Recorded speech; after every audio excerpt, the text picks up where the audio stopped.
여러분 안녕하십니까, 진성호입니다. 설 연휴를 지나면서 등장한 여론조사는 거의 대부분 윤석열 후보의 1위를 발표하고 있습니다. 특히 오늘 발표된 3개의 여론조사가 모두가 윤석열이 1위입니다. 압도적인 1위를 한 것도 있습니다. 이제 윤석열의 지지율이 50%에 근접하는 조사들이 나오고 있습니다. 46% 이런 정도도 나옵니다. 자, 이런 가운데 윤석열 후보가 대통령에 당선되면 홍준표 의원과 이준석 국민의힘 대표를 팽시킬 것이다, 이런 주장을 하는 사람이 있습니다. 바로 송영길 민주당 대표입니다. 자, 송영길 민주당 대표가 최근 윤석열 후보가 대통령이 되면 이준석 대표와 홍준표 의원을 팽시킬 것 같다라고 발언해서 논란이 되고 있습니다. 이거 이간책 아닙니까? 자, 다 떠나서 홍준표 의원은 잘 모르겠습니다만 이준석 대표가 요즘 하는 행동을 보면 저는 개인적으로 마음에 듭니다. 자, 이준석 국민의힘 대표가 2번 가출을 했습니다. 저는 상당히 심할 정도로 이준석 대표를 비판한 적이 있습니다. 그렇지만 선대위를 해체하고 이준석 대표의 목숨을 살려주고 윤석열 후보가 이준석과 손을 잡고 원희룡, 권영세 본부장 투톱 체제에서 요즘 하고 있는 캠페인을 보면 잘합니다. 자, 지금 정권 교체를 위해서 일을 잘하는 사람은 우리 편이라고 생각합니다. 저는 개인적으로 이준석 대표와 대표가 된 지 한 번도 통화한 적이 없습니다. 만난 적도 없습니다. 사실 잘 모릅니다. 오세훈 시장 상가에서 과거에 한 번 본 적이 있습니다. 그렇지만 이준석 대표가 재기발랄하고 능력이 있는 것은 분명해 보입니다. 이준석 대표 같은 사람은 잘한다 해서 정권교체에 써야 됩니다. 그리고 윤석열 후보가 대통령이 안 되면, 낙선하면 이준석 대표는 끝입니다. 자, 이렇게 정권교체 여론이 높은데 야당 대표가 윤석열 후보를 당선시키지 못했다, 그러면 당연히 당대표를 물러나야 되고 비대위 체제로 가겠죠. 자, 그렇다면 이준석 본인의 정치적 미래를 위해서도 또 대한민국을 위해서도 윤석열 후보가 당선돼야 된다는 이런 전제안에 뛰고 있는 것으로 보입니다. 무엇보다 최근 호남을 방문한 이준석 대표를 보면 진정성은 보입니다. 물론 이준석 대표에 대해서 그동안 가출했을 때 그 행동은 저도 격하게 비판했습니다. 그렇지만 지금 이런 걸 가지고 아웅다웅할 때는 아닙니다. 오히려 지금 문제는 홍준표 의원이 상임고문에 선임됐는데도 별로 움직이지 않습니다. 그런데 오늘 이기인 전 성남시 의원, 유승민 캠프에서 일했던 이기인 전 의원이 SNS에 유승민 전 의원이 곧 컴백할 것 같다는 그런 글을 올렸습니다. 이기인 씨는 유승민 전 의원은 이러면 내주 초 선대본 상임고문 위촉을 수락하기로 한 것으로 알려졌다, 이런 글을 올렸습니다. 물론 내주 초가 돼봐야지 알 것 같습니다. 그렇지만 유승민 전 의원이 원팀이 된다면 상당히 윤석열 후보에게는 힘이 될 겁니다. 윤석열 후보도 이런 분위기를 감지한지 오늘 기자들의 질문에 유승민 전 의원이 원팀만 돼준다면야 정말 감사하다고 말했습니다. 지금 오히려 필요한 것은 안철수와의 단일화도 중요하지만 국민의 힘이 똘똘 뭉치는 것이 우선입니다. 지금 선거가 33일 남았습니다.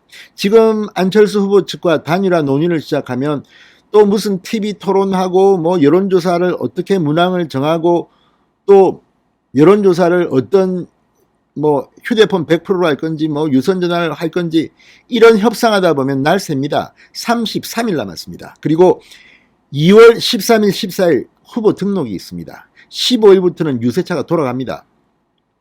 자, 안철수 후보가 열심히 자기 선거 캠페인을 하는 것은 그건 그 사람의 자유입니다. 그렇지만 지금 분위기는 안철수 후보의 지지율이 오늘 발표된 것을 보면 7, 8% 정도입니다. 윤석열은 40% 중반까지 치고 있습니다. 이런데 단일화를 지금부터 시작하라? 이건 좀 무리한 부탁이 아닌가 싶습니다. 자, 송영길 대표가 왜 윤석열이 대통령이 당선되면 홍준표, 이준석을 팽시킬 것이라고 말하겠습니까? 그건 다 내부 교란 작전 아닌가 싶습니다.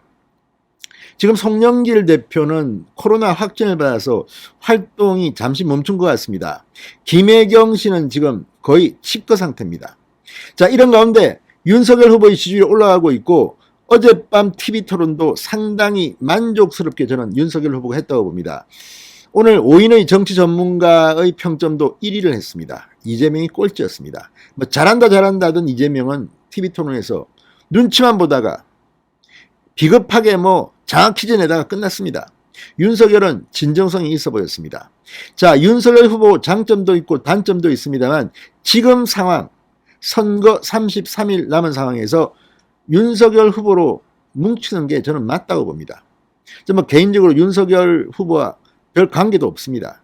그렇지만 지난 문재인 정권 때 검찰총장으로서 문재인 정권을 붕괴시킬 수 있다는 희망을 준 사람이 윤석열이고 또 국민의힘 대통령 후보 경선을 통과한 사람입니다. 민주주의 절차에 따라서 통과했습니다. 그런데 이제 와서 뭐 윤석열 후보 흠잡으려면 또 한이 없습니다. 아 말이지 뭐 김건희 씨가 어떻고 지금 선거가 얼마 안 남았는데 이런 거를 지금 하는 사람이 있다면 저는 문제라고 봅니다. 물론 안철수와의 단일화를 이야기하는 사람들도 저는 일리가 있다고 봅니다. 다만 정치권에서 이런 이야기를 하는 사람들은 저는 경계해야 된다고 봅니다. 시민사회단체나 이런 분들이 정말 정권 교체를 위해서 그렇게 선의로 말하는 것은 저는 얼마든지 할 수 있고 또 필요하다고 봅니다. 그런 것이 오히려 안철수 후보에게 압박이 될 수도 있습니다.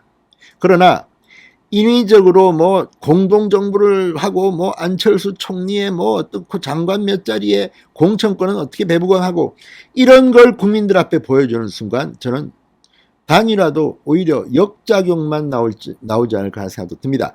자, 어쨌거나 지금 선거는 막판으로 치닫고 있고 윤석열 후보는 상당히 파이팅하고 있고 여론조사 지표를 보면 희망이 보입니다. 그렇다고 우리가 지금 벌써 안주하면 안 됩니다. 민주당 정권이 또 어떤 일을 벌일지 아무도 모릅니다. 이런 상황에서 송영길 민주당 대표가 이준석 홍준표 팽 이야기를 하는 이유는 뻔합니다. 내분을 유도하는 겁니다. 자, 이와 관련해서 오늘 이준석 대표가 CBS 라디오 인터뷰를 하면서 아주 중요한 발언들을 했습니다. 자, 이준석 대표는 송영길 대표 이 발언에 대해서 이렇게 말했습니다. 어떤 개연성 때문에 그렇게 생각하신 건지 한번 여쭤보고 싶다. 자, 지금은 당무 우선권이 있습니다. 대통령 후보는. 그래서 윤석열 후보가 이준석 대표보다는 더 위에 있다고 보면 됩니다. 그렇지만 대통령에 당선되는 순간 당대표의 권한은 이준석에게로 온전히 갑니다. 그때부터는 이준석 대표가 이제 당대표가 되는 겁니다. 윤석열 후보는 이제 대통령을 준비합니다. 인수위를 구성하고 윤석열 시대를 여는 겁니다. 자, 그리고 이준석 대표는 그때부터는 지방선거를 또 준비해야 합니다. 대통령이 당선된 사람은 지방선거와 관련해서는 이제 선을 긋고 대통령 준비를 하는 겁니다. 홍준표 의원을 팽시키다는 것도 무슨 말인지 모르겠습니다. 홍준표 의원은 다만 이런 거는 있습니다. 대구시장 선거에 나설 가능성이 높은데 이 부분에 있어서 어떻게 될지 그건 윤석열 후보가 하는 게 아닙니다. 국민의힘이 당내에서 판단하는 겁니다. 자, 어쨌거나 지금 분위기가 아주 좋으니까 송영길 대표가 이렇게 내부 분란을 유도한다.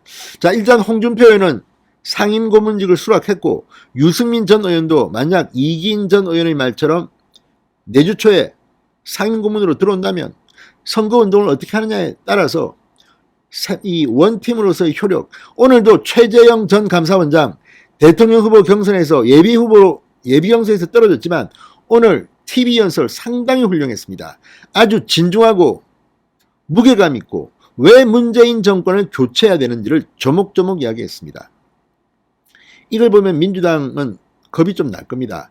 지금 원희룡 전 제주지사 정책본부장으로 오늘도 아무튼 김혜경 씨를 비판하는 SNS를 하루에 10몇 개씩 올릴 정도로 지금 뛰고 있습니다.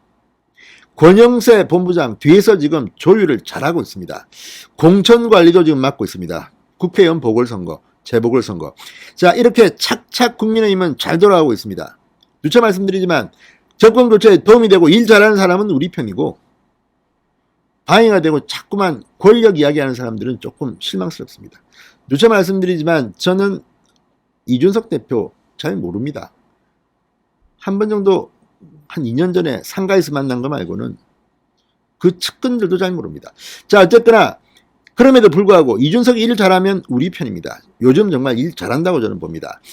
이 59초 미만의 쇼츠 영상, AI 윤석열, 그리고 열차를 전세내는 이거, 손편지 뭐 이런 것에 상당히 이준석 대표의 아이디어가 많이 들어가 있다고 합니다. 그러면 우리 편입니다.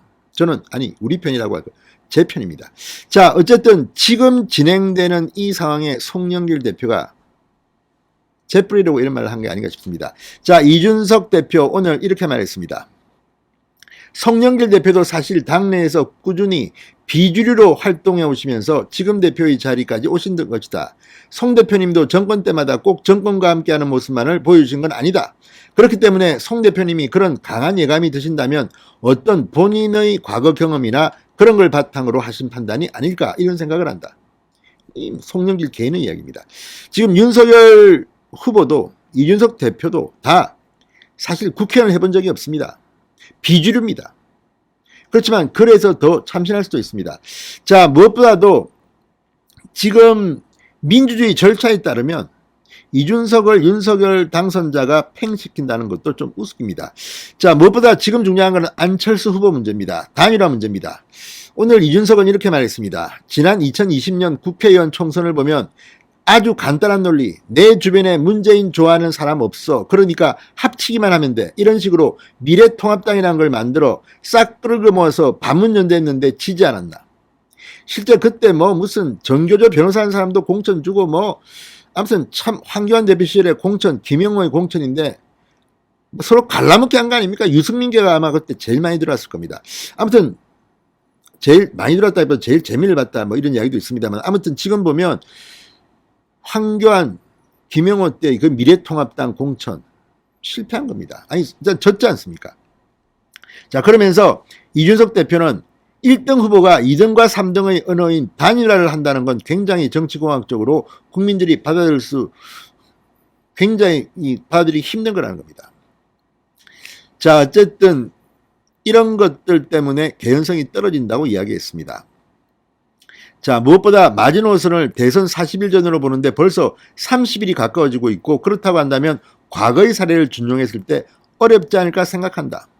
자, 무엇보다 지금 안철수 후보는 오늘 뭐 이 여론조사 KSOI를 보면 정말 단일화 여론조사를 해도 윤석열 후보에게 안 됩니다. 역선택을 포함시켜도 윤석열 후보가 17.17%포인트 정도 크게 앞섭니다.